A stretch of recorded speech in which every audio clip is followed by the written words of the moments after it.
Welcome to Niche Topics Only, where we only talk about the nichest of topics. Today, what we'll be talking about is Yes. introduce yourself, man. My name is the Dark Woker, and I'm here with your other host.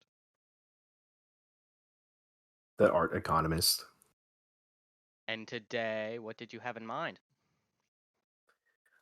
Just general independent animation because everybody knows that independent animation is only the most niche topic on the internet. And especially, it's something you've never talked about ever. I've never talked about this in my life. So, independent animation, let's go. So, I made a video about this like a week ago around that, and it's basically arguing that first of all, just because you have money doesn't make you not indie, right? There's Mm-hmm. there's a bit of a false equivalency going on here where it's like if you aren't experiencing genuine financial precarity, you're just it's not realer arts, which is just a romantic myth, as in passed during the romantic era, ironically by people like Lord Byron, who had enough capital to just role play being poor. So you're trying to say that, it is not the state of your economic dealings that determines whether or not you're independent? Yes, what determines if you're independent is that if you just if you self fund, right? Or if you are an independent developer, right? I think that's Especially, I just wanted to say that I think that's super relevant, especially because something we don't talk about enough is there are a lot of corporate projects which just bleed money and end up being super low budget productions, but they're still corporate. They're still like yeah, triple A. They just have like no money attached and they like don't make any money. yeah, those are called vanity projects. A24's entire deal is making vanity projects, right? I mean, a great example is one of my favorite shows on FX, right? I keep saying it's Reservation Dogs, you know. Um, Yo, it, it's a fully Native American show, and that show is not going to make any money. That show was not made for the purpose of capital accumulation, but it's still a great show, even though it's under the FX umbrella. incredible show. Yeah, it's definitely not indie. I don't think it's MD, but it's got like Taika Waititi attached to the production, but it's not like big budget and it was not But the thing made. is, right? Yeah, Well, I keep saying this: indie is not a substitute for quality. There is no world where your funding base determines the quality of your work. absolutely. And to get past the usual points, to go into a point that I really want to talk about is right. So, indie animation and the indie space in general is all predicated on you having your own voice, right? You're not being restricted by the network or whatnot. You know what I'm saying? Hmm. And what I notice, especially because when you're a minority, you notice this a lot, where it's like, hold on, guys, because if I can name black led shows in the past decade or so, I can name Hmm. Snowfall on FX. Atlanta was a great show. All of the Jordan Peele movies. The one movie, it was like the movie with the two black girls. That shit was hilarious. But what's really interesting to me is that the independent sphere is like considerably more white than the corporate sphere. Hmm. And I think that it's a sort of problem. Not necessarily a problem, but just more of the symptoms, right? To be independent, you have to have capital, right? You need to have some way of getting reputation or getting capital.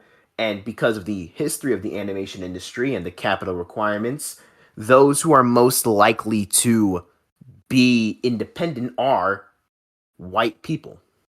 Mm-hmm. And I think what's also super relevant about this that I haven't heard anybody talk about is when your production is independent, you are again, you are unbarred by the restrictions of the network, like you said. But something that we don't consider as a restriction of the network is, and I know this is a super dangerous buzzword, but like the concept of like DEI or equality. Like a lot of network shows, Ooh. there is a push and there is a regulation for the body of workers to be diverse in some way. Like a lot of productions are required to not be white only. So when you are unregulated, that also means you are not under any obligation to feature non-white voices in your work. Yeah. And a very significant thing, right? And I think because all of the people critiquing indie animation are usually in the same group of like white left adjacent individuals, they can't really articulate what makes the whole indie animation spheres feel so wrong to them. Sphere, Mm-hmm. my bad. It's the fact that, how do I say this? All of it radiates this sort of like left wing, but we're not trying to be like left wing. You know what I'm saying? Mm-hmm. Where it's the vaguest, most corporation bad stuff, which has been done to death 1,000 times over. Like, in my opinion, listen, anti capitalism is a done do deal. You're not woke for being anti capitalism. It is one of the safest positions you can take. Mm-hmm. Right? It's like every independent medium for the last decade or so has always tried to insert some like anti-capitalist work in, which I appreciate first of all because I think that good for you to it's always good to have alternative voices explored, but the problem is that like the critiques within it are usually just boiling down to not actual systemic critiques of capitalism and more, oh guys, the CEO is bad, which I think is really disingenuous to the efforts that Karl Marx and Guy Debord and all of those other communist, Franz Fanon and whatnots, all of those people who dabbled into anti-capitalist thinking went through. Well, what I see personally in all this is that indie media has such a desire to fit in, specifically with indie animation. Like I feel like Mm. what we've seen with like a lot of indie games, indie film, indie music is with being independent, there comes a little bit of like radicality and almost like extremism or just more like not caring that you are automatically part of the out group.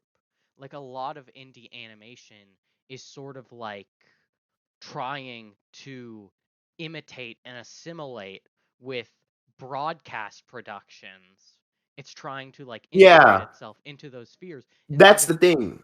instead of embracing the fact that it is part of an out group and then like Mm. choosing to be radical. Like Yeah, instead of embracing the fact that a lot of people already won't like you and then like just doing whatever, we see like a lot of desire for safety. yeah, and I think this is a problem of generally the animation crowd in general. They're in a sort of state of like arrested development where they're sort of just like incapable of actually critiquing the things that they like. And what I mean by this is not like your standard Twitter critique and whatnot, right? Example, right? I think of a book like Lolita, right? Mhm. And the critique around Lolita is okay, how does the author use the main character as an unreliable narrator, right? How does he portray abuse in Lolita, right? Nobody is saying that the artist is specifically endorsing abuse of a child, right? Mhm. And I think that animation, indie animation specifically, has this huge problem, indie media in general, where we tend to conflate talking about something with endorsing something, which is just not how serious media applies itself. Well, Is J.K. Simmons a bad person because he played Fletcher in Whiplash? No, that because that's stupid. if I'm gonna, I think you're on something here. And if I wanted to weigh in, I would say what I think it is that when talking about indie media, we have the perception that unlike corporate media, the person who made indie media is so much more visible and it's so Mm, much easier to attribute the work to that person. that's facts. Like, I Uh, feel like with a lot of bigger, more corporate media, it's very easy to wave things away like, oh, it was editorial. Something happened, there was meddling that ruined this story, and that's the way that it is.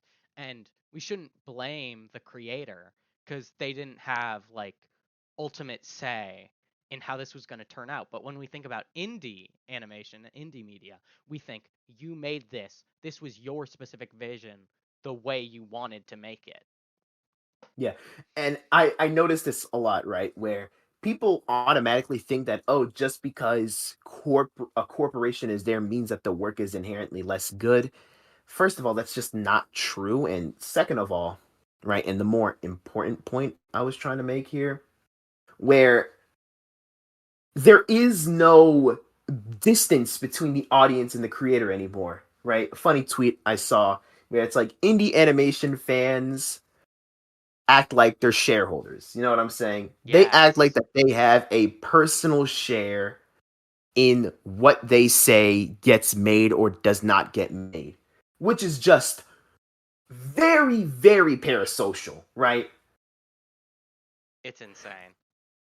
Right? It's absurd. And I think that stuff like that really just keeps the independent animation sphere in this sort of arrested development case where all they can really talk about is the most popular things because they just want to virtue signal, right? They just want to make themselves look better. That's why I don't hear stuff about, I don't know, Son of the White Mare back in, what was it, 76 or 86. I think of La Casa Lobo released in 2018. I think of stuff like Coonskin and Fritz the Cat, Bakshi films.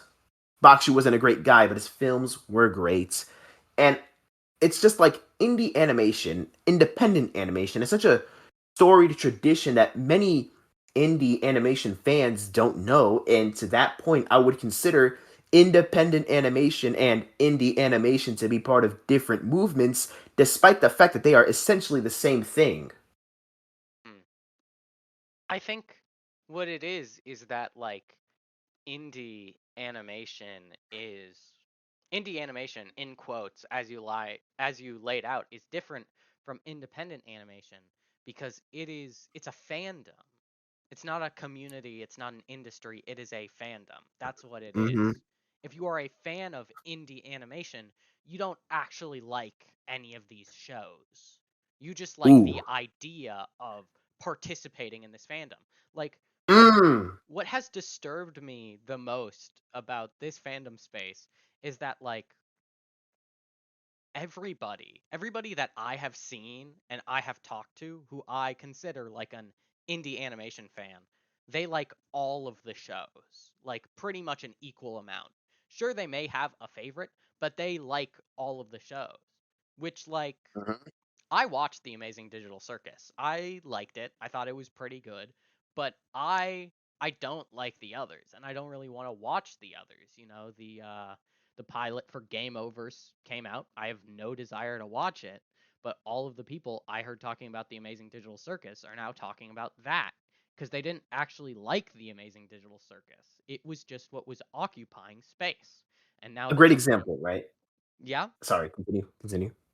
and now that something else is occupying space, they have moved on because, like I said, they didn't actually like the Amazing Digital Circus. It was just the activity of this fandom space to be liking it.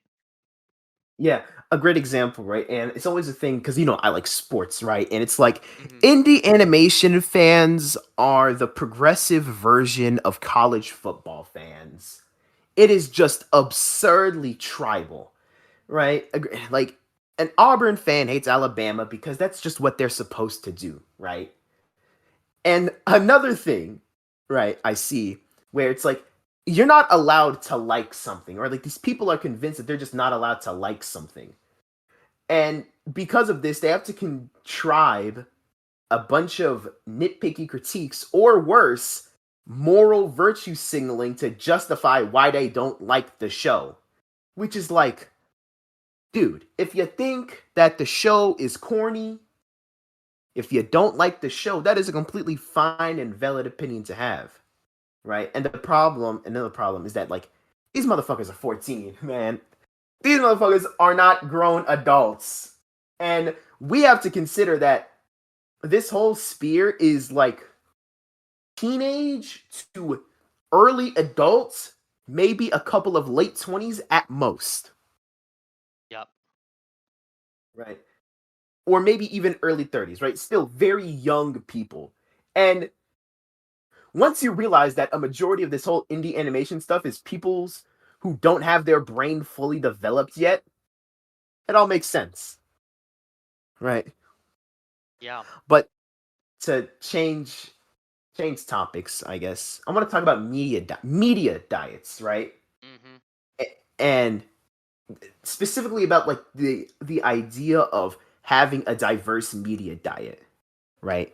Because I think my main critique of when I watch all of these indie animation shows is that I know exactly what the media that these people have watched, right? Yes. Steven Universe, Homestuck, right? Mhm. Um, Gravity Falls, definitely, right? Just that whole mid 2000s to 2010s animation and animated movies, right? And a big problem of that is that you cannot have a good media diet only consuming those things, right? Yep. And I'm not saying that you shouldn't consume those things. I love Avatar, right? I love shows like Regular Show, yes? Mhm. But I think it's important to have your own sort of media diet, right? Because, I still watch shows like Succession and Archer and Meat, The Bear. And Mhm.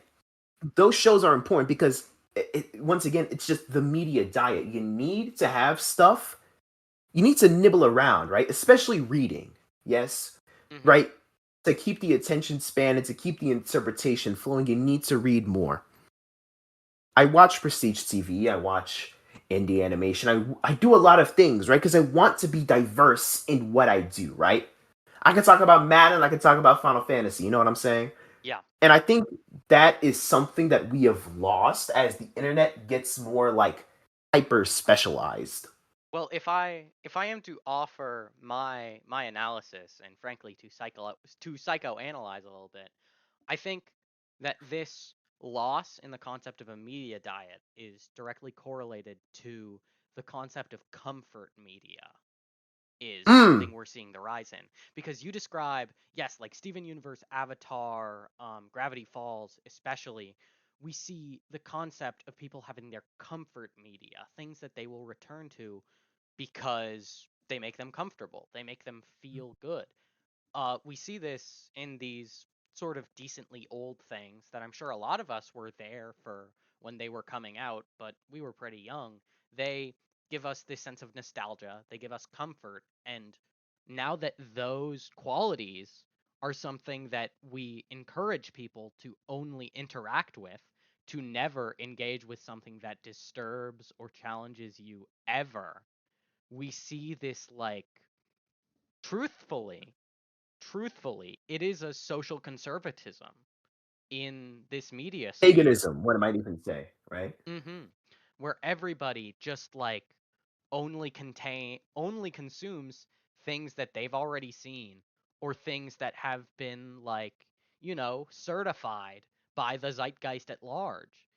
People are so and frankly, to go there, I think this is attributed to the fact that we see a lot of like nihilism and present apathy in like these left-wing white liberal communities, that people are Mm. so scared and exhausted with the state of the world that all they want to do is use media for escapism.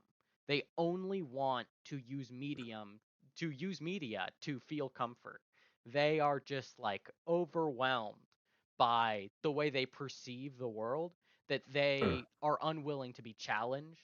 They are unwilling to engage with something that may disturb them. They only want to feel comforted. Yeah, and I think back to Friedrich Nietzsche. The German guy. Nietzsche? He what Nietzsche. Thank you. Sorry, I'm very bad with pronunciations. It's just when he said that God was dead, he didn't mean that God was dead. Yeah, people misinterpret that quote a lot. What he meant was that, sure, yes, God is dead, atheism is there, but we have built Western society around these Protestant Christian ideals, right? And we can't really conflate Western liberal values with these said Protestant ideals. And I see this over and over again with fandom spaces and white liberal spaces in general, is that they replicate these things just without God. You know what I mean? Mm-hmm. And another thing is that people listen. All I'm trying to say to preface this, right? The people who like consistently watch and hyperfixate on this stuff are overwhelmingly people that are neurodivergent. And I'm not trying to talk crap on neurodivergent people. I'm neurodivergent myself, if it wasn't obvious. um it's that whenever you attack someone's comfort media, it's written as an attack on themselves, right? And this is again, I like to make the comparison to college football here, right? Whenever a Michigan fan talks shit about Ohio State fan will consider that as like a blight against humanity, right? Mm-hmm. Where it's like you're disrespecting the lineage. But at least with college football, Ohio State and Michigan have been playing games for over a century. These are about shows that released like what, 3 years ago? Mm-hmm.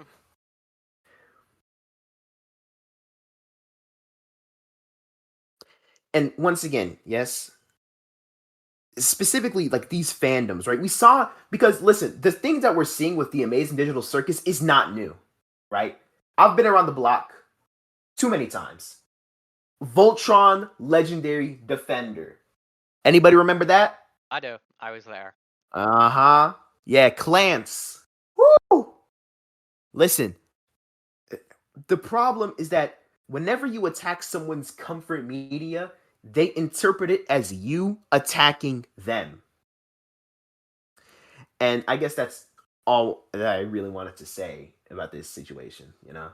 Well, if you wanted to mention Clance, I would say what that is a more relevant mirror to is possibly the deadest horse of all discourse online, but to Byler and Stranger Things. And, the topic Yeah. of, I feel like it is almost mean spirited to give the, like, queer media online space the Fell For It Again award when it comes to, two men in media who clearly aren't supposed to be gay, but they then invent this gay narrative that then the showrunners have to decide what to do with.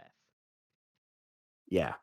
And uh, what I want to say about that is, to quote St. Augustine, uh, many times we think to ourselves, why do people hate the truth? And what is real about that is people do not hate the truth. They actually love the truth. And when they get attached to something that they perceive as the truth, it is like horribly damaging and hurtful to even imagine that it could not be the truth. And they will Yeah. And defend what they perceive to be the truth with their see lives. the problem is that like listen, when you basically give a population drought, they're gonna be looking for oasis. They're gonna start hallucinating oases, right? And what I mean by that is that, listen, gay relationships in media are not there, right?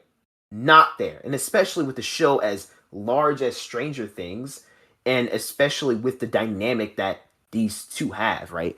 And a big critique of many gay relationships I see from my gay friends is that gay relationships in media are always worse than two best friends relationships in media because of like the conditions and how they're written, Hmm. right? Where because there's this line, right? It's like this invisible line where it passes from like, okay, this is a male friendship to then gay romance, right? But as soon as you cross that line to gay romance, suddenly heteronormative tropes just like sprinkle in immediately, right? Yeah. And then it's just like another heterosexual relationship. It's just two men. It Yeah. has the same problems as a heterosexual relationship, a bad heterosexual relationship. It's just two men. Yep. If I were going to share my opinion on the matter of gay relationships in media, I think that this is a very unpopular opinion, but I personally Oh think God, we need to bring back like 2016 Netflix DEI. Like there was an that's kind of era, facts. there was an era where I think all of these corporations were, to be blunt with it, bringing back media and making it woke. Like they were just awkwardly Shira. inserting. Yep. But the truth is, once we fully normalize, after we get over this hump of gay relationships being in media, being quote unquote awkward, once we get over that, then we will lose this distinction of queer media and straight media. Once queer media is all media, then there will be no queer media. And then we don't need this paradigm where queer people analyze what they are given as queer media and they tear it to shreds because it's all they have, so they are willing to scrutinize and analyze and deconstruct everything to the point where they are miserable. once Yeah. once all media is queer media, we will truly be able to enjoy media as it stands. Okay, bro. But right, and I think that you're making a really good point there. Whatever it may be, that right where there's not enough queer media, so whenever there is something that even like sniffs of a queer relationship, not only do gay people jump in, but we also got the fujoshis and the fetishizers. They jump in too, right? Hmm. And then it's a bad look, right? And the problem is that we are still in this era where like two girls kissing or two guys kissing is still a fetish for many people. Yeah. And that'll inherently like poison any discussion we have about this. Yeah.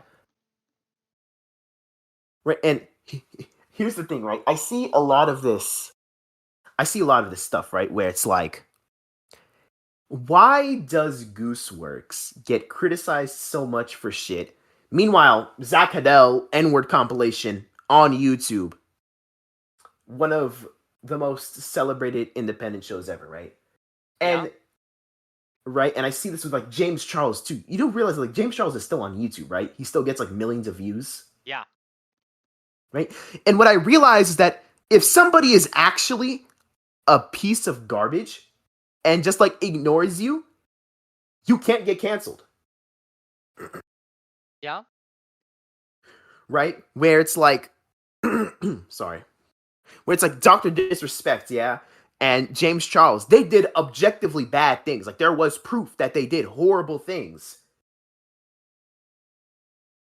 and they're fine for it.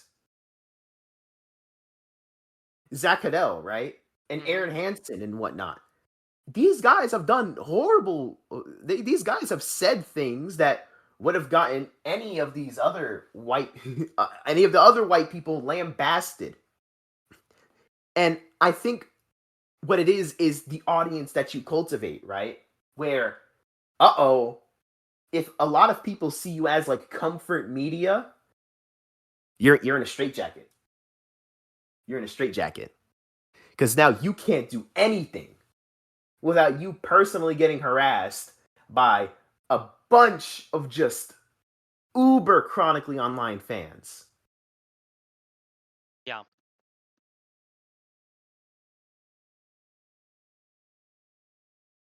Right. And I see like the audience with, and I think a big problem is that a lot of people just don't like the thing. So they need to make up reasons about the creator to justify why they don't like the thing. Like, listen, just say that Deltarune fans are corny. You don't have to go and make a conspiracy theory to go shit on Toby Fox. Yep.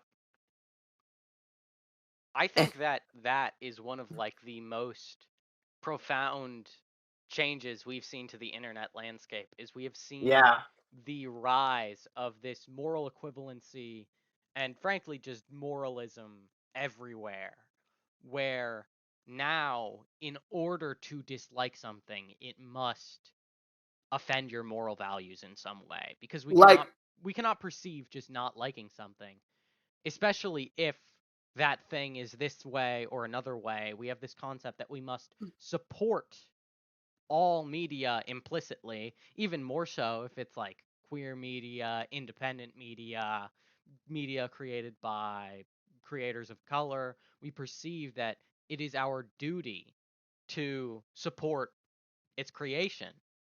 So if we don't like it, we then need to create reasons why not.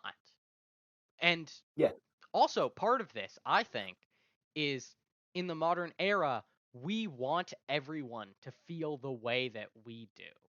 We ooh, want every single person we talk to share our opinions.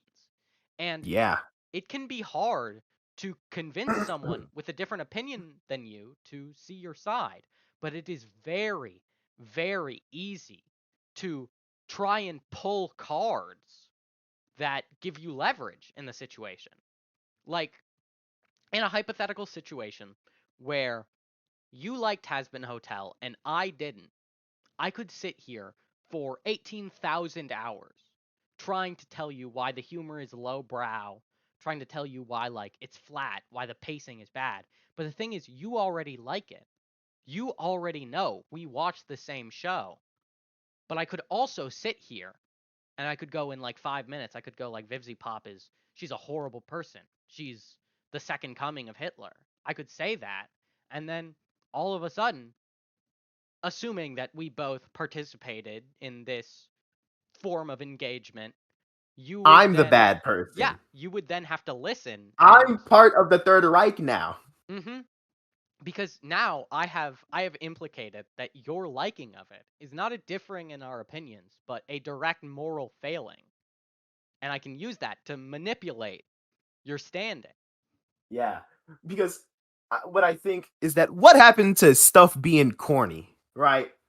Right. A great example is that, listen, I watched Has Been Hotel and I watched The Amazing Digital Circus. I didn't like the shows. You know why? Because I thought they were corny. You know what? It was corny. It was lame. And that's it. I don't have to make up absurd accusations towards Gooseworks or Vivzy Pop to justify why I don't like the show. It's just, I don't like the show.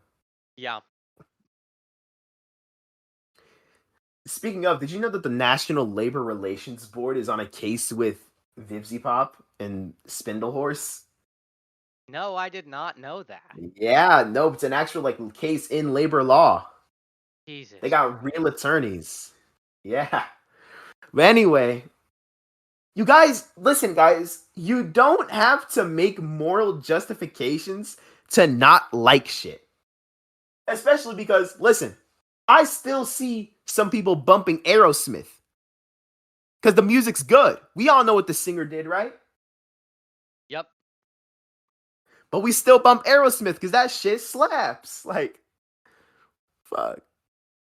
I think the hugest problem with this is that people treat separate the art from the artist in quotes as a technique or something to be employed on a case by case basis instead of what I've realized it is just it's a mindset that you always need to have. You need to consider the work in freestanding and also generally to be a little bit reductive and a little bit simple. It doesn't really matter if the person who made your thing is awful. Unless you are, of course, and I think that this is the easy straw man that everybody imagines fans of quote unquote problematic media is. Unless you are like directly giving them the money that will fuel their platform for this hatred that they're spilling, then like you're fine. You don't Right. think that way. Another great example, right, is that, like, listen, I pirated it. I shouldn't have said that. Cut that out. But I played the Coffin of Andy and Lele, right? Mm-hmm. Because and here's the thing, guys. It's not the incest game, right? It is simply a game where bad people do bad things. But the problem is that, like, a lot of the internet hates it and a lot of the internet likes it. But here's the thing, a lot of the people on the internet like it because it's R. Kelly Simulator 2025. And a lot of people hate it because they think that it's R. Kelly Simulator 2025, even though it's not actually like a main part of the game. Mm-hmm.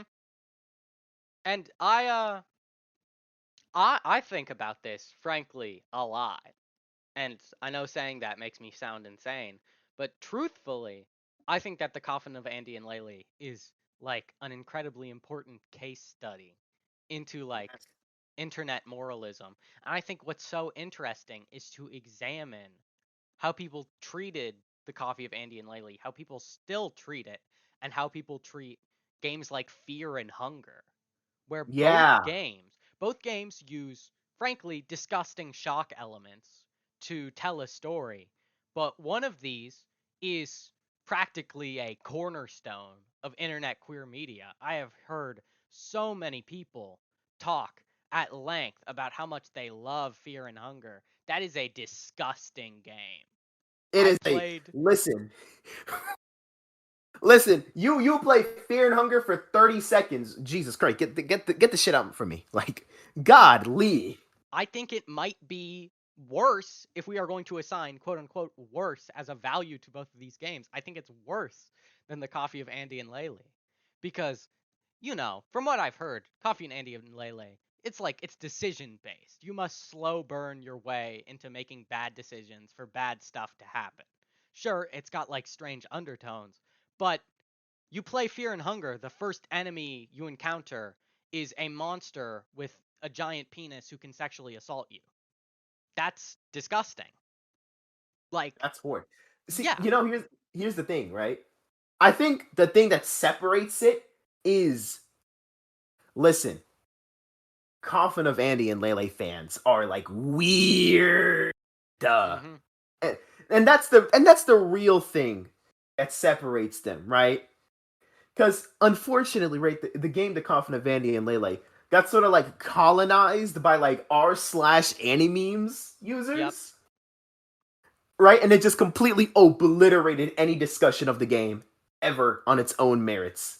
What happened was it it may be the first example of a reverse moralist attack. I'm sure there have been other ones where a misconception was drawn about the game that instead of drawing people away, created this like negative imprint that the game was like anti woke, that it had this horrible shit in it on purpose and you were supposed to like it. People heard that, and because it got to them first, they then latched onto that idea and ran with it. Yeah, how many Coffin of Andy and Lele fans have actually played the game? Like, this is a real thing. Listen, we need to talk about the prevalence of internet posers. Mm. Like, There are so many people in a community that will just have the most dog shit opinion of something ever. They have not engaged with the media that they claim to love at all. Yep. At all. Right? And it's crazy, specifically the coffin of Andy and Lele, right? Where it's like the game is very explicitly trying to tell you something, and I think it's a fine game. I didn't necessarily. I don't know. It's not Pride and Prejudice, ladies and gentlemen, but I think it's a fine game. But the problem is that like nobody who's talking about the coffin of Andy and Lele are actually talking about like the actual game. Everybody has their own interpretation of the video game in their head, despite the fact that none of them have ever played it. I I frankly think that it is the like terminal velocity, the late stage evolution of Five Nights at Freddy's syndrome, which is just that like take a swath of people in Gen Z. How many of them know Five Nights at Freddy's? It's going to be a number close to 100%. How many of them have ever played any Five Nights at Freddy's game? Probably 50% or below. We What's that? What's the one meme? Who wants to? Yep. Who wants to talk about Five Nights at Freddy's? Who actually wants to play Five Nights at Freddy's? And Nobody. it's like the great Carthus Dojo once said, quoting someone else, "Don't fuck with Dragon Ball fans. We haven't read our own book. We haven't watched our own show." And the thing is, right, is that listen, the Homestuck epidemic. Oh my god. Listen, you know how many Homestuck fans will just have the worst opinion ever and then just, yeah, I haven't actually read the comic. Shut the fuck up. Yep, they always reveal themselves. And to be fair, I don't think it's the people who haven't read Homestuck's fault. It is the fault of the people who, I will admit, I have been in Homestuck fan spaces. There's always, when you're friends I've with a always been, Homestuck yeah. fan and you have a common friend who's not a Homestuck fan, the things they always say is, you don't have to read the comic. I know it's super long. You don't need to read It's it. so hard. There's a lot You of can things just in it. you can just watch a summary online. You can You just can watch a LARP it. summary. Like, we have reached a point where we are so afraid of gatekeeping. We are so anti-gatekeeping. We have become, frankly, pro-LARP. We would rather that for you to engage in our common interest, you don't actually engage with the source material. Instead, you just LARP it. We need to That is bring the back the critical gatekeepers. mass. That is the critical mass of internet fandom. Right, but here's the thing, right? You can immediately tell when somebody has read Homestuck versus when they haven't read Homestuck, and it's usually like the good Homestuck content is from people who've actually read Homestuck. Yep. Like, but anyway, back to the coffin of Andy and Lele. It's just an absurd thing. Where you can't you can't do anything about problematic medias. Like this is so juvenile. This is so is Whiplash problematic media, guys? Because if you actually watched Whiplash, Fletcher succeeds. Like he wins. He gets what he wants. Right? He is an abuser that wins in the end. Is Whiplash problematic medias? The thing is, I think that like the problematic media crowd is just not watching Whiplash. Exactly. These motherfuckers do not know good media if it hit them, okay? Their media diet is so like it's the media diet equivalent of like straight sugar, right? Straight fudge. Listen, if you can't name 3 live action movies or 3 live action TV series that you have watched in the last 5 years, don't talk to me about media. I'm sorry. Because it gets to a point, right, where you're talking to somebody and you realize that, oh my God, this person quite literally can't comprehend other media existing, right? Their muscles for like interpretive media that isn't animated or indie is just like atrophied. I think You know what I'm saying? yes, I do know what you're saying, but I think what's so interesting about it, it is so hard to draw the line in the sand for what they consume, because what I think the true symptom is that in a way these are people who never grew up past the media they consumed as kids. More importantly, another thing is that these people are incredibly boring. Hmm. These people are incredibly boring, right? Yeah. What I mean is that, oh, I don't mean that, oh, you're boring for liking it. No, is that they are in a point of their life where they genuinely cannot socialize with people besides through the media that they consume. Hmm. It's why everybody is so convinced that, oh my god, you need a fandom for this. The fandom is dying because these people genuinely can't comprehend like interacting with somebody outside of their fandom. And yes, it's arrested development too, right? You can continue with your point. Yeah. Well, what I wanted to say is like, if you never grow up past the media you consume as kids, what that does to you is you internalize the tone and language of this media intended for children, because children's media, there are certain things it can and cannot talk about, and when you never grow up past this media, you internalize that as what is okay and not okay to talk about. you know a lot of the shows from when we were like kids, tweens, it was pretty developed. It was pretty grown up. It has the easy label of, we could watch it, but if our parents were in the room, they might laugh once. But it was in no way mature media. It In was no way. not mature. In no way am I going to substitute like listen, I love Generator Rex. It is not a mature show. Absolutely not. Like Generator Rex, Ben 10, these are, they're action cartoons. They're for like 12-year-old boys, but there's still the level of, at the end of the day, Rex is saying like, shoot, heck, frick. He can't swear. It's broadcast TV. It's for 12-year-olds. He can't do And anything imitatable.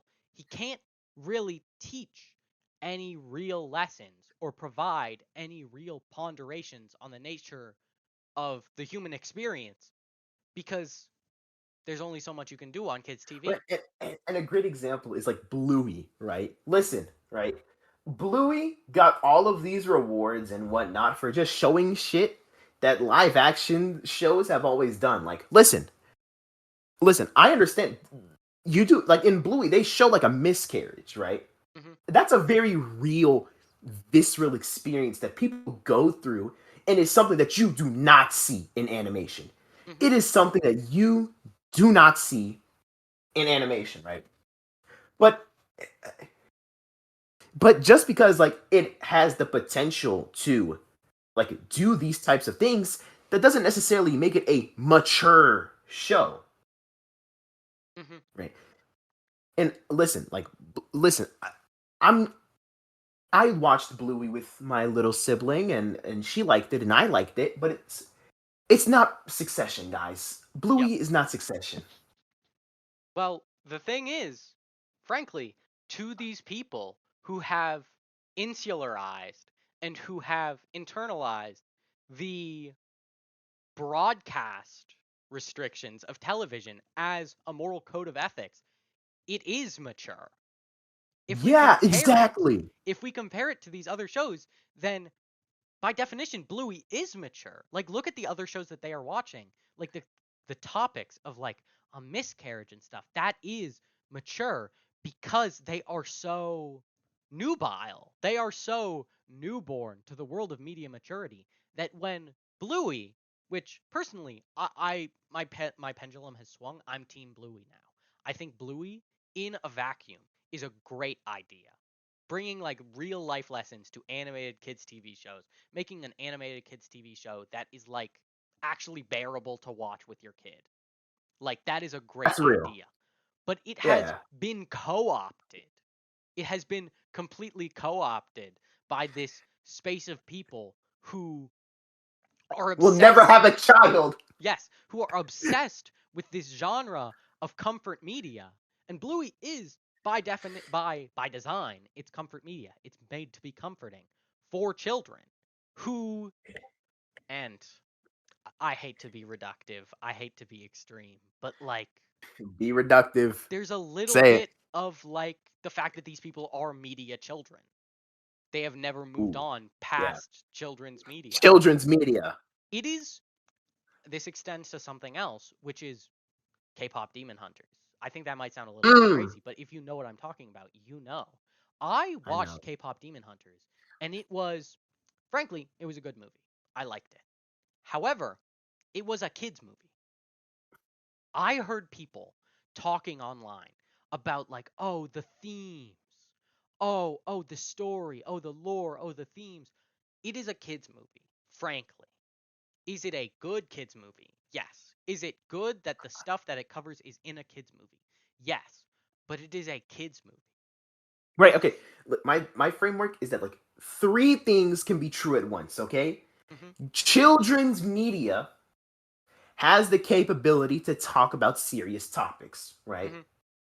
Two, children's media should not be limited about the topics that they talk about due to the fact that it may be like too mature, right? Mhm. Like Bluey, for example, right? And also number three, you shouldn't only watch children's media. Yes, exactly. Because what I felt while I was watching K-pop Demon Hunters is if you liked this movie, the movie you actually should have seen is Everything Everywhere All at Once, which came out like Oh my god, yeah. years prior. Because K-pop Demon Hunters very, very carefully, very vaguely talks about like concepts of like internalized hate, cycles of hate, passing down shame, and like the immigrant experience. And that is all great. And I assure you that there was at least one Korean immigrant middle-aged woman who saw this with their child and was like, this movie changed my life. But you, as an adolescent, should not have watched this for that. You should have watched Everything Everywhere All at Once, because that was a film about this more directly, more for you. You don't need to see that in kids' media. You can see that in real media. I use real media as like a little bit of a lingua non grata. I don't mean real media as opposed to kids' media, but like mature media, Yeah. media And I on your level.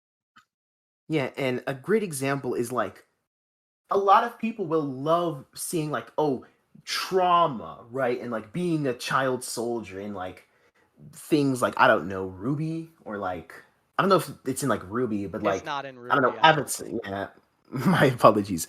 Stuff like Avatar, right, Hmm. and like Steven Universe, right, where it's like you love these themes of like children going through stuff, young people going through things that they shouldn't go. You would love Waltz with Bashir. It was a movie in 2008. It was about an Israeli soldier's time during the Lebanon War. You would love that movie.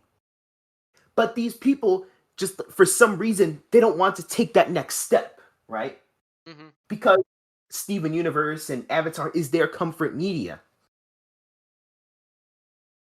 Yeah.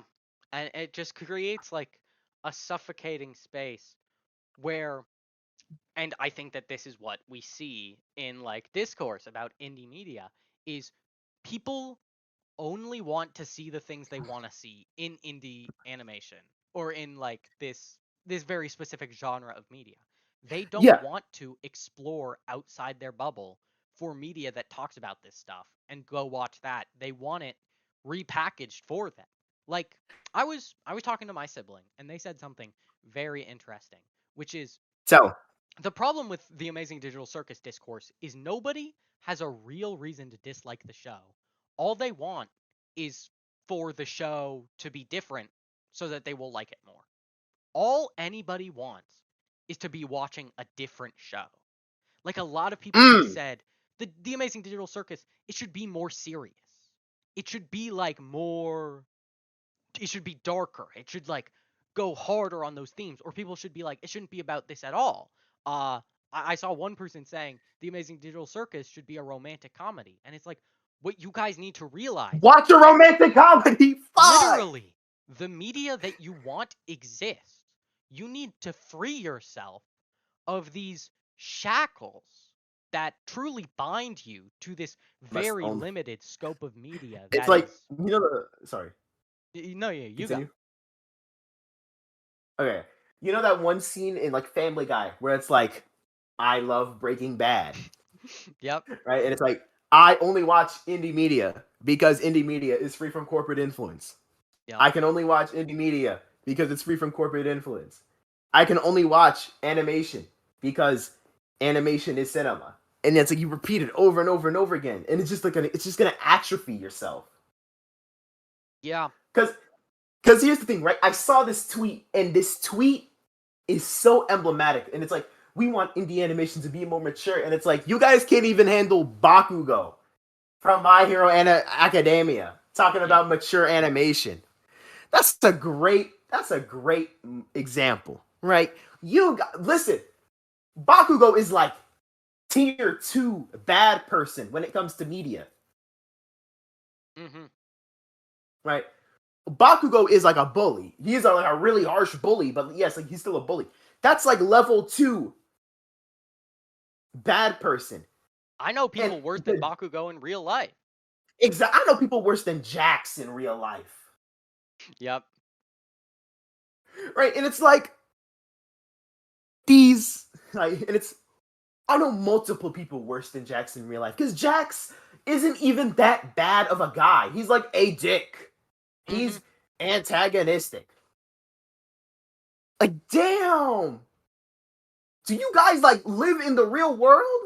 Well, I think it's just like because they have internalized the structure of this juvenile media, they also internalize the concepts of black and white morality on such a level that like a person cannot be redeeming if they are also cannot be redeemed if they are also bad. We cannot coexist with bad people. Bad people should be like, they should be defeated. They should be done away with. They should die. Yeah, we can't handle the concept of bad people. We can't handle the concept of being friends with bad people.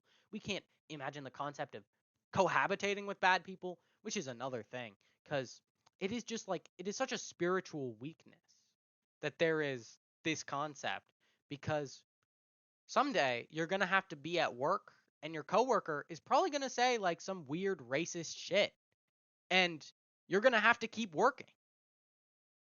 And that's one of the harsh realities of life. Not everybody is going to agree with you forever. And And he's not wrong. everybody. He's wrong. He's fucked up. And you can say something about it, but you got to keep working. Exactly. It's a great example, right? It's the same shit with like I see with like third spaces. We need more third spaces. Third spaces are dying. Meanwhile, you'll see these people in public, headphones in, big ass headphones in, sunglasses in, head down at their phone. Like, guys, you guys are so afraid of actually like socializing with people, right? It doesn't matter if you have like a third space to socialize with. You're If you don't make the effort to socialize, you're just still going to be lonely. And Yeah. what I realize is that a lot of these people's systemic critiques are not actually principled. They're just complaints about their own life. Yeah. A lot of the hatred for the Amazing Digital Circus comes from, God damn it, I'm pocket watching these motherfuckers. I want more money. Yeah. And it's like, please, please, please let yourself go. You do not need to monetize your art. You do not need to be famous for your art to have value. Shit. Yeah. It's like it's just such a juvenile. I keep saying it, but yes, it is such a juvenile way of looking at things. Well, that's what it is. It is like it's the newest form of stunted growth, one that's never existed before, which is like sure it may extend to like your emotional health or your mental health, your social maturity, but it is like now your media and critical thinking health is now possible of being stunted and of becoming almost like gnarled and ingrown. It's just arrested development. That's the term, right? Arrested development. Yeah. or like learned helplessness. I think it's a I little think bit of learned both. helplessness. Yeah, because like here's the thing. Yes, a lot of these people are. A lot of these people genuinely are outcasts. I'm not Hmm. talking about the hip hop group, right? Yeah. And it's like they find comfort and solace in the media and in the community with their media. And of course, the problem is that like you're gonna have to deal with assholes in your fandom or whatnot, and you're gonna have to deal with the creator doing things that you just don't like. Hmm. But because they've put in so much of their identity into this, it's suddenly just like a slight against them. Like, oh my god, just like beat the shit out of me. Why don't you? Right? No, Housewife in the 50s. they're not prepared for the concept of disagreements and, like, just kindly and amicably differing from someone else. And it's so crazy because I saw this tweet where it's like, oh my god, Goosework said that she sees herself in Jax. That must mean that she's a bad person. You guys, this is normal. Yeah. Guys, have you ever written something? Are your creative muscles so atrophied that you just can't consider the fact that hey, somebody might be exploring something with this character? That's like Hmm. that's 101. That's the first thing you do in like language arts class in literature, right? Lord of the Rings is very explicitly Catholic, right? Hmm. Very, you know why it was explicitly Catholic? You know why? You know Why? why the Lord of the Rings is like that? Because Tolkien was Catholic and he was going through a war, Hmm. World War One, if I recall, and you cannot separate the facts that oh this happened with the contents of the book. Yeah. It's just a stupid way of looking at things. Like, a great example, right? Is that like guys, 60s psychedelic media was a direct response to the Vietnam War. The context is what makes this powerful. Stevie Wonder, Isn't She Lovely? It's a song that he made because he saw, or well, he didn't really see, but he was there to witness his baby daughter being born. That's why the song is how it is. And it's like, can you these people, these people should not talk about media. I'm sorry. Hmm. Just consume. You save us the trouble. It sounds elitist, but it's for their own good.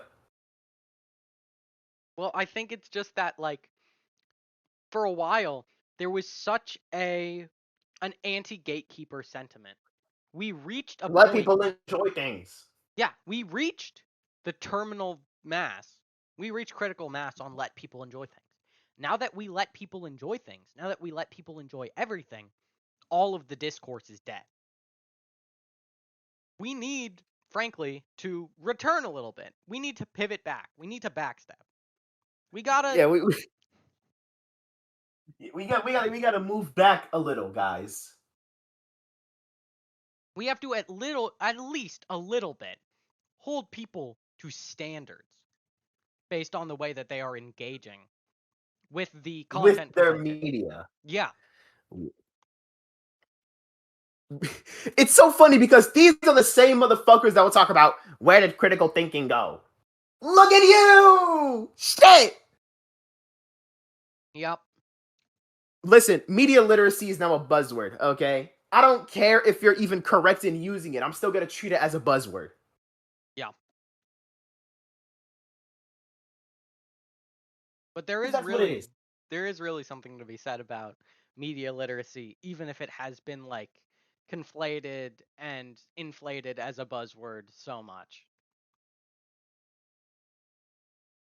Yeah, and it's like, the problem is that motherfuckers want to be pretentious without realizing that being pretentious takes effort, Yeah.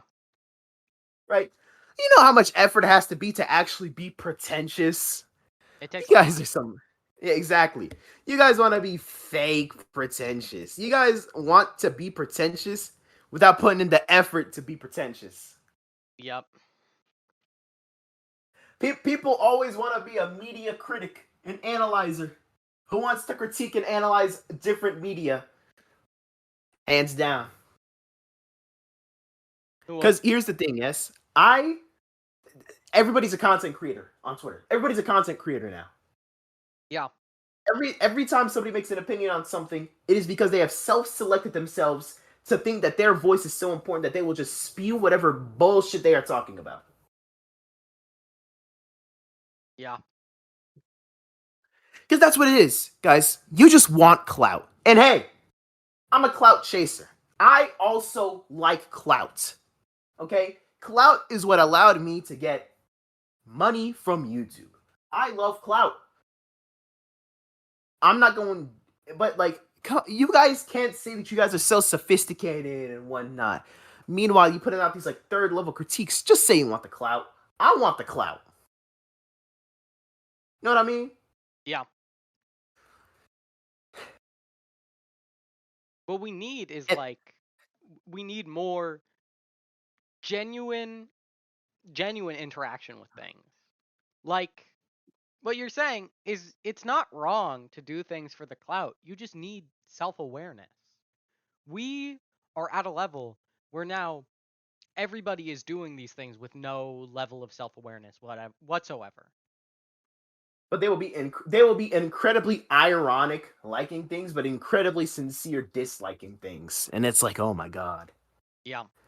Like, We listen, at least the Rice Gum knew that he was clout tracing. Okay? yeah. Lil Pump knew that he was clout chasing. I wait, speaking of, I like to call it the Dax effect. Mhm. Ooh. Think about it. What is Dax's entire platform? Being I funny. no. Well, yes, but like mumble rap.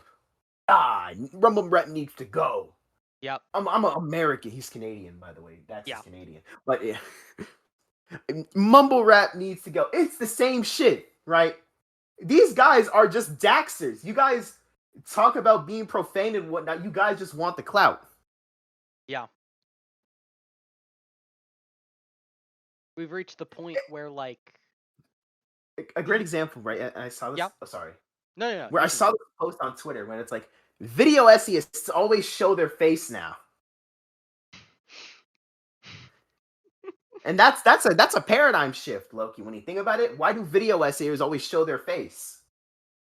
That's true. What do you think? For the clout. Come That's true. on. To make Listen, it more personal. That's true. just because it's a video essay does not mean that it can't be slop, guys.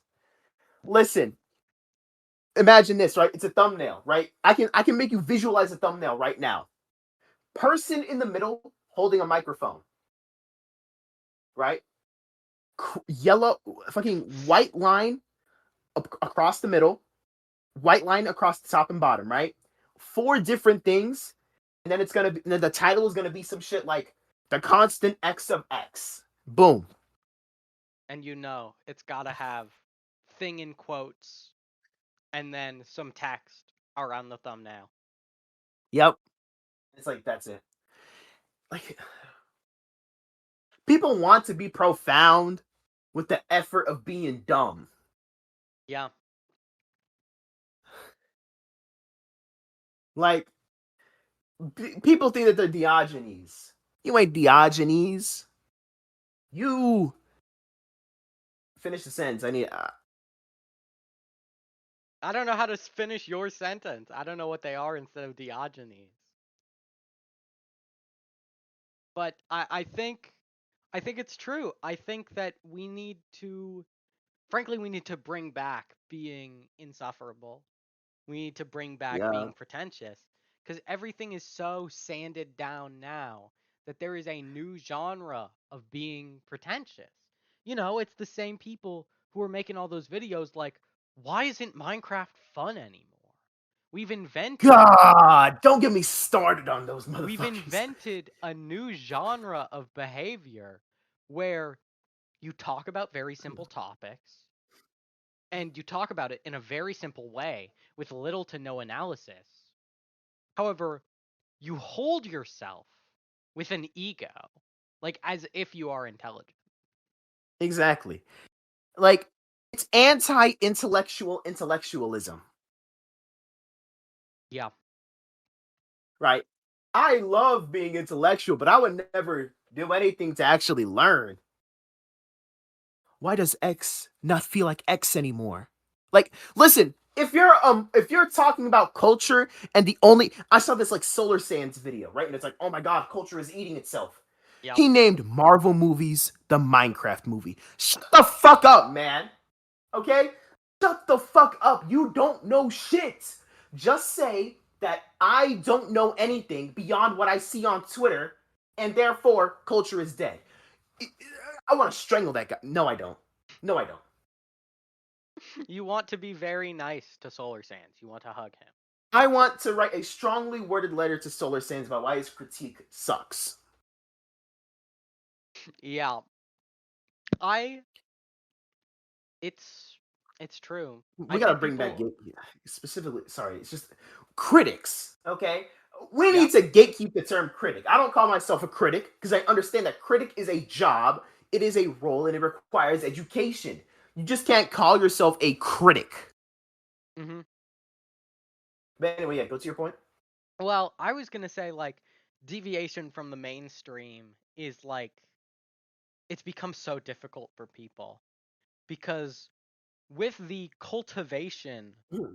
of media in this current place, the way that media is given to you on a silver platter, you open your app of choice and everything is given directly to you. You don't have to search for anything. We have lost discovery entirely. And Hmm. there is no more like journey to media and thoughts and ideas. Everything is served to you. I personally, and this is a personal confession, I can't think of the last time that I Googled, no, that I went on YouTube and I searched for a YouTube video by topic that I had not seen before. I do not know the last time I searched YouTube for a topic because I wanted to see videos about it. I I'm a victim of the YouTube algorithm. I will See, just the sit thing there is and let though, it be served to me. right? And Because the thing is though, right, is that YouTube isn't the correct place for that. You know, what it is the correct place for it. Google. yeah, Like, Google, right? You can just Google what are some movies, some underrated movies I should watch, and then you can just go and watch them, see, right? Support the local creators. I love Google. I think we need to bring Googling back. We need to We need to bring back Googling. Let me Google it. I I adore Googling. Maybe this is just why. This probably explains a lot about me, but this is something my sibling also said to me recently is I bet if I were to track your hours across all devices for just how much time you spend searching on Google, I would be appalled. Because it is true. I love Google searching things. Not I just love Googling. Wikipedia. Wikipedia. List Absolutely. list of critically acclaimed X. Put you onto anything. Not even just that. List of X. X genre. X in parentheses film. Just go on Wikipedia and look for stuff because I assure you, what you want is out there. People have become incredibly complacent in the modern media world. People adore just being sort of frustrated with everything they consume instead of going out there Exactly. and finding good stuff. People always said that, oh my god, the monoculture is dead. I think that the monoculture is stronger than ever. Mm-hmm. All right, because here's the thing, yes. If you would assume that the monoculture is dead, why is everybody talking about the same stuff? Yeah. I hear indie animation. Oh, surely they're going to talk about Son of the White Mare or Fritz the Cat or or any of the indie animation projects I named, no, we already know it's going to be the big three. Yeah. Well, because I think part of this is circling back a bit to what I just said. I think that now that everybody has their own feed, now that everything is personally selected, people perceive that they exist in the realm of niche. People Their own perceive world. people perceive that they have their own unique, totally personalized world, which is only weighted by their interests. But the truth is, popularity still reigns. On YouTube, Yeah. what is served to you is still what is most popular. Sure, it is weighted slightly to the left or right based on your interest, but you still are going to see mostly what is most popular. The Of the the Buzz movies, Lightyear meme. yep, It is just like, literally this is literally the Buzz Lightyear meme. Like literally the Buzz Lightyear meme. everybody perceives that they are the most unique, that their experience is the most unique. But as I just said, popularity still reigns. And that is something that we need that self-awareness to breach into the public conscious. Okay to be a normie, guys. Yeah. And that's another thing is I think that being a like nerd has breached into the mainstream. And now, even though there's like I think a lot of people perceive themselves as like outcasts, as Yeah. though they are part of like some social minority group. But now there is Yeah. a hierarchy within this quote unquote social minority group. Now there is a mainstream. Now there is an industry in this social minority group. Like it is no longer niche to Everybody wants to say, be a minority. yeah, it is no longer at all relevant or impactful to say like, "Oh yeah, I love like anime, video games. Those are now the norm." You are now participating in the mainstream by engaging with things that previously to a certain degree were perceived as like out of the norm. Like guys, Stardew Valley sold 50 million copies, like 45 million copies. Hollow Knight sold 15 million copies. It's okay to not be niche anymore, guys. And if you're It's, gonna be niche, please actually be niche. Please actually engage with things that are like obscure and unpopular instead of being nouveau niche, instead of just like interfacing with the aesthetics of niche. Mhm. Because we've invented a new type of niche, which is just that which is just things that we perceive as unpopular, things that wear Mhm. unpopular on them, things that wear undiscovered. But what people don't realize is if it reached you, it's not niche. Because unless you have made a conscious effort to only engage with the least popular, you are still interacting with the mainstream. Like, ah, this is sort of anecdotal, but I am sure you have seen those videos on YouTube where it's like some random upload from 17 years ago in a different language. And people are like, I've reached the YouTube far lands. People are like, wow, this is so random. This is so weird. I can't believe Mhm. the algorithm recommended this to me. And the thing is, you interacting with it furthers this Mobian spiral of people interacting with it because they think it's weird. And that's just my little ramble about what nicheness has Yeah, become. and I think that's a good place to end. You know. Yeah. Do you have any closing statements? Man, Wembenyama been cooking the Thunder lately. Oh my God, Chet been being demolished. I'm not gonna lie. I'm B Souls now. All right. You heard it here first, folks. Victor Wembanyama is the GOAT.